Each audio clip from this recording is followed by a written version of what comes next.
Fluminense está em Belém para enfrentar o Paysandu no estádio do Mangueirão. É o jogo de volta da terceira fase da Copa do Brasil. O Fluminense venceu o primeiro por 3-0 e vai em busca da classificação.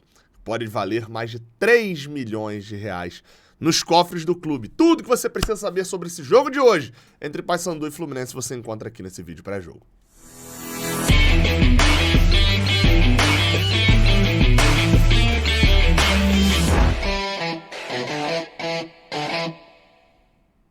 Eu sou o Gabriel Amaral, sou jornalista de formação, sou tricolor de coração e peço de coração também, assim que eu sou tricolor, você deixa um like aqui embaixo, se inscreva aqui no Raiz Tricolor e coloque aqui embaixo também a sua opinião de quem fará o primeiro gol do jogo. Já deixo aí esse spoiler aí do que eu vou falar aqui também nesse vídeo de pré-jogo. O jogo de hoje entre Paysandu e Fluminense, nesta terça-feira, às 8 da noite. Jogo exclusivo do Amazon Prime Video, com imagens, né? Mas você vai ter a narração ao vivo, sim, aqui no Raiz Tricolor. Gabriel, mas você não foi pra Belém, você vai fazer o jogo de casa? Vou fazer um teste, acho que vai ser legal, vai ter a narração ao vivo. Também aqui a gente vai ter, como tá no Prime Video, né, que é pela internet, vamos tentar zerar o delay aí, você vai conseguir acompanhar a minha narração aqui, direto aqui do estúdio mesmo. Espero que você esteja aqui na nossa transmissão. Beleza? Jogo de número 30. Entre Fluminense e... Na verdade, número 31. Entre Fluminense e Paysandu. São 16 vitórias do Fluminense, 11 empates e só 3 derrotas. Só perdemos por 3 vezes. E o último jogador, né? Eu brinquei lá no início, quem fará o primeiro gol do jogo de hoje. O último jogador que fez gol pelo Fluminense lá contra o Paysandu no Mangueirão foi Marcos Júnior, em 2015, no jogo da Copa do Brasil. O Fluminense ganhou por 2-1 aqui, ganhou por 2-1 lá também, com gols de Cícero. E o segundo gol foi marcado pelo Marcos Júnior. Seguinte, tá?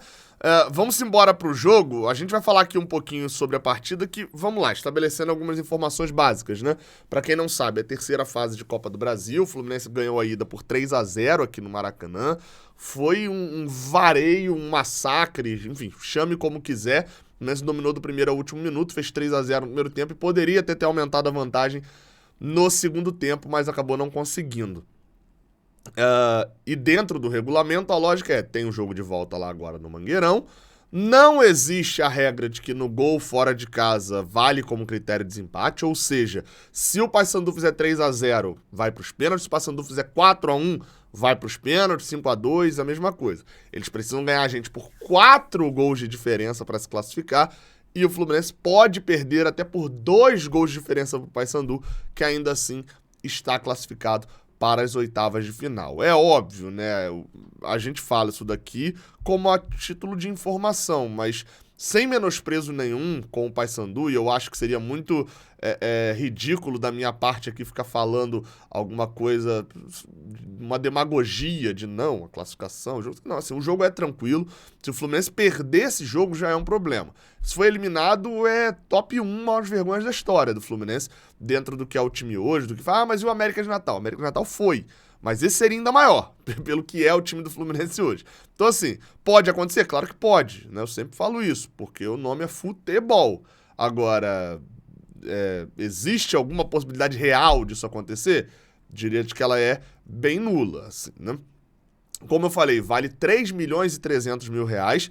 E a manutenção dos números, né? Disso pouco se fala. O Fluminense ganhar o jogo, se manter nessa sequência de vitórias, ter uma boa sequência, não levando gols, por exemplo, não vale só esses 3,3 milhões de reais, vale essa manutenção da boa sequência. Senão a gente fala, não, só se classificar e faz um jogo xoxo, empatando 1-1 e tal, você quebra um pouco o ritmo do time também. Poupar para essa partida é importante. O Diniz, por exemplo, é um cara que fala muito de valorizar todo o jogo e etc. E eu concordo. E acho que poupar alguns jogadores, como a gente vai falar já na parte do bola em campo, inclusive trazendo informação também, poupar nesse jogo é importante. Eu acho que isso vai fazer parte até da valorização do Fluminense pro jogo, porque um reserva que entra acaba às vezes até valorizando mais do que um titular que tá um pouco acomodado. Não acho que tenha muito espaço para acomodação no time do Fernando Diniz, mas a gente não pode deixar de trazer um fato aqui. Eu falei sobre favoritismo do Fluminense e, bem, na Betano é a patrocinadora aqui do nosso canal, aqui no Raiz Tricolor, você encontra odds muito boas. Por exemplo, uma odd que tá meio desregulada, né? É esse 1,42 para a vitória do Fluminense que eu tô pegando agora, à noite, aqui de madrugada, e espero que de manhã ainda esteja assim para você também lá apostar. Na Betano, patrocinadora do Raiz Tricolor, patrocinadora também do Fluminense, né? Patrocinadora master do Fluminense, é que aqui, ó, explicando só, vitória, resultado 1, é o time da casa, o Paysandu. A cada R$1 que você bota no Paysandu, volta 6,50. Por que isso? Porque é muito pouco provável que o Paysandu ganhe. 4,45 é no empate, se der empate para cada R$1, volta 4,45, e a vitória do Fluminense tá voltando 1,42. Você fala, pô, Gabriel, mas não volta tanto, você bota R$10, volta pouco ainda, volta 14. Tá, mas para e pensa que é o Fluminense contra o Paysandu. O Fluminense é muito favorito para esse jogo. Eu e o Fio, a gente fez um combinado, né? Em todo jogo do Fluminense, o combinado era só o Brasileirão, mas vale pra Copa do Brasil também. A gente apostar na vitória do Fluminense, R$50 na vitória do Fluminense. Neste momento já estamos embolsando um bom dinheiro já, e vou fazer isso também. Vá lá na Betano e se cadastra com o cupom Raiz Tricolor, que aí você já ganha R$5. Se você tivesse botado R$5 na vitória do Fluminense no jogo passado, você já estaria com mais ou menos R$8 agora. Mais ou menos R$8. Já poderia botar 8 na vitória contra o Paysandu hoje também. O link tá aqui embaixo no primeiro comentário. Vamos pra parte do Bola em Campo? Então, vou botar as escalações aí na tela, ou pelo menos a provável escalação. Essa não é a escalação que o GE. Globo deu, tá? E eu vou explicar já já o porquê que eu não coloquei hoje a escalação que o GE. Globo deu. Vamos lá, é Fábio goleiro, Samuel Xavier, Nino, Vitor Mendes e Alexander, André Lima, Gabriel Pirani, Keno, Arias e Germancano. Essa é a provável escalação, Gabriel? Não, a que o GE. Globo deu é um pouquinho diferente, mas primeiro a gente vai para a informação, depois eu explico o porquê que eu alterei um pouquinho. Quem está fora do jogo? Marcelo não viajou para Belém. E o Fluminense fará uma viagem casada, né? Que é aquela viagem que o Fluminense foi para Belém, fica por lá em Belém, logo após o jogo na terça-feira. Na quarta, viaja pro jogo, pra Fortaleza, pro jogo contra o time de Fortaleza, né? O time tricolor cearense, e já fica por lá porque joga no sábado. Seria uma viagem muito longa de volta que consumiria boa parte da quarta-feira e uma viagem muito longa de ida lá para Fortaleza que consumiria a sexta. Então preferiram ficar lá direto. O Marcelo não viajou, mas segundo o Vitor Lessa, existe um foco de treinamento para ele estar disponível, talvez até mesmo pro jogo contra o Fortaleza, viajar sozinho depois e encontrar o time já lá na capital cearense. Mas o foco, o objetivo é que ele esteja disponível pro jogo contra o River Plate. Então essa é a lógica do Marcelo.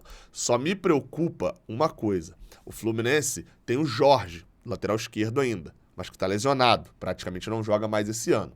Como lateral esquerdo, o Fluminense só tem o Alexander. Até tem o Guga, que é a outra possibilidade de lateral. O Alexander já vai querer ir para o Mundial Sub-20. E é completamente diferente você não liberar para amistoso, que não vale nada, e você não liberar para o Mundial Sub-20. Para o Mundial, eu até acho que é interessante liberar o Alexander pela valorização financeira. E aí você libera o Alexander, e quem joga na sua lateral esquerda? O lateral direito reserva? Alexandre Jesus vai ser o nosso lateral direito reserva? Enfim, o Fluminense precisa se atentar a isso para a janela do meio do ano. Já tem o Jorge é um empréstimo até o final do ano, então assim, entuba o prejuízo e pronto, e tem que olhar no mercado com um foco especial na lateral esquerda, principalmente por conta desse desfalque do Alexander no Mundial Sub-20. Se ele for convocado, deve ser convocado também pelo que está jogando. Vamos lá então. A escalação do GE. Globo, ela não tem o senhor Gabriel Pirani. Ela traz uma escalação com o Alexander ao lado do André por dentro, e ela traz a escalação com o Guga como lateral na ponta, no lado esquerdo. Essa informação ela foi publicada, como eu falei, pelo GE. Globo, como informação também de que o Fluminense não teria Marcelo, poupado, né? O Marcelo, não teria também o Felipe Melo, poupado também, e o Paulo Henrique Ganso, que também será poupado. Curiosamente, o Ganso, que é do Pará, não jogará nenhuma das duas vezes contra o Paysandu. O Vitor Mendes é o substituto do Felipe Melo, isso aí a gente meio que já espera, né? Talvez surpreenda aí com o Manuel e tal, mas a gente meio que já espera o Vitor Mendes. Assim como o substituto do Ganso pode ser o Lima ou o Gabriel Pirani, a depender de quem jogará na lateral esquerda. Eu, Gabriel Amaral, prefiro essa escalação. Prefiro o Guga pelo lado esquerdo. Não acho que ele seja melhor do que o Alexander, mas acho que o Alexander, por dentro, é melhor do que como lateral esquerdo. Então acho que essa dupla, Guga e Alexander, acaba sendo melhor do que a dupla Alexander e Lima. Entendeu? Então acho que funciona um pouco melhor. E também gosto, para jogar contra defesas mais fechadas, dessa história do Lima aqui na posição do Ganso. Gabriel, você quer botar Ganso no banco? Não, pelo amor de Deus, não. O que eu tô falando é que é uma opção interessante ter o Lima por aqui, melhor até do que o Gabriel Pirani, que não vem rendendo. Uma hora o Pirani vai render, né? Esperamos, né? Mas não vem rendendo. E o Lima, contra o Paysandu, contra uma defesa fechada, mas que tinha buracos, o Lima apareceu muito bem dentro da área para fazer 2 ou 3 jogadas. Uma que resultou em gol, a outra que resultou no pênalti que não foi dado pelo Rafael Claus, e uma outra jogada que ele chega por ali, mas a bola acaba não passando por ele. Eu não lembro exatamente como termina a jogada. Vai ser um jogo de ataque contra a defesa? Acho que sim. Acho que o Paysandu tem noção de que a classificação é praticamente impossível e deve focar num contra-ataque pra, quem sabe, achar um gol num contra-ataque. Aí, enfim, esse gol pode desestabilizar o Fluminense, eles vão pra cima, pressionam a saída de bola. Isso pode acontecer também o fato deles estarem jogando em casa, com o estádio muito cheio, de tentarem pressionar a saída de bola do Fluminense. Subirem as linhas e complicarem a vida do Flu. Foi algo que o América Mineiro tentou fazer, durou pouco tempo, essa questão do América, durou cerca de 20, 30 minutos. Por quê? Porque eles cansaram. E aí depois que cansaram, o Fluminense reinou absoluto. É uma tentativa, só que o Paysandu tem muito menos qualidade do que o América Mineiro. E aí, meu amigo, você deixa o Keno sozinho pro contra-ataque, vai acontecer igual aconteceu com o Bangu, 5-0. Isso aí, vamos ver como é que vai ser esse jogo taticamente distribuído no campo. Eu prefiro essa escalação aqui, mas não descarto o Diniz colocar o Alexandre na lateral esquerda, recuar um pouco o Lima de segundo volante, que eu acho desnecessário para esse jogo, e colocar o Gabriel Pirani. Há possibilidade nessa escalação aqui, colocando Alexander, Lima e Keno, também, segundo o GE. Globo, do John Arias não jogar. Que também é provável que o John Arias não jogue. Dessa forma, aí eu acho que é uma substituição muito mais fácil. John Arias não joga? Entra ele, o camisa 9 do Fluminense atual, John Kennedy. Aí acho que é bem óbvio a mudança. E aí, com a entrada do John Kennedy, você passa a ter um ataque um pouquinho diferente, lembrando que Lelê não pode jogar essa partida, pois já atuou pela equipe do Volta Redonda na Copa do Brasil, bem como o Thiago Santos, volante, também não pode jogar porque já jogou pelo Grêmio. Acho que uma hora o Lelê vai acabar fazendo falta, né? Então a provável escalação, segundo o GE. Globo, é essa, né? Eu tinha colocado o John Arias aqui, mas esqueci de mudar botando o John Kennedy, né? Dentro do que eles falaram, mas eu acho que há a possibilidade sim dele vir com insistir no Alexander na lateral esquerda e acabar colocando Lima e Gabriel Pirani no meio de campo. Enfim, vamos ver o que o Diniz vai armar para este jogo. Jogo esse que será apitado pela Edna. Exatamente, a Edna tá de volta a jogos do Fluminense, depois de um bom tempo, na verdade, em que ela não apitava. Edna Alves Batista apita o jogo entre Fluminense e Paysandu. A última vez que ela apitou o jogo do Fluminense, ela que dá sorte, Fluminense. São 4 vitórias, um empate e uma derrota com ela apitando. Foi 4-0 no Juventude no ano passado e foi o único jogo que ela apitou do Fluminense no ano passado. Eu achei que ela estava meio escondida, mas ela conseguiu apitar 3 finais de campeonato estadual nessas últimas semanas. Ela apitou o jogo de ida de Água Santa 2, Palmeiras 1, final do Paulista. Ela apitou o jogo da final do Paulista Série A2, entre Ponte Preta e Novo Horizontino, e ela ainda apitou a final do campeonato amazonense. Amazonense, exato. Foi entre Amazonas e o Manauara. Então apitou 3 finais de estadual, ainda apitou Série A do Brasileirão Fortaleza e Inter, e também apitou o jogo de ida entre Atlético Mineiro e Grêmio Brasil de Pelotas, né? Teve GE Brasil aqui, eu fiquei meio travado, mas Brasil de Pelotas. A Edna tá apitando bastante, espero que seja uma boa arbitragem, lembrando que tem VAR, Rodolfo Toschi Marques é o árbitro que vai estar no VAR. Espero que faça melhor do que o Trace lá no jogo contra o Paysandu aqui no Maracanã. Como eu falei, Tem transmissão aqui no Raiz Tricolor.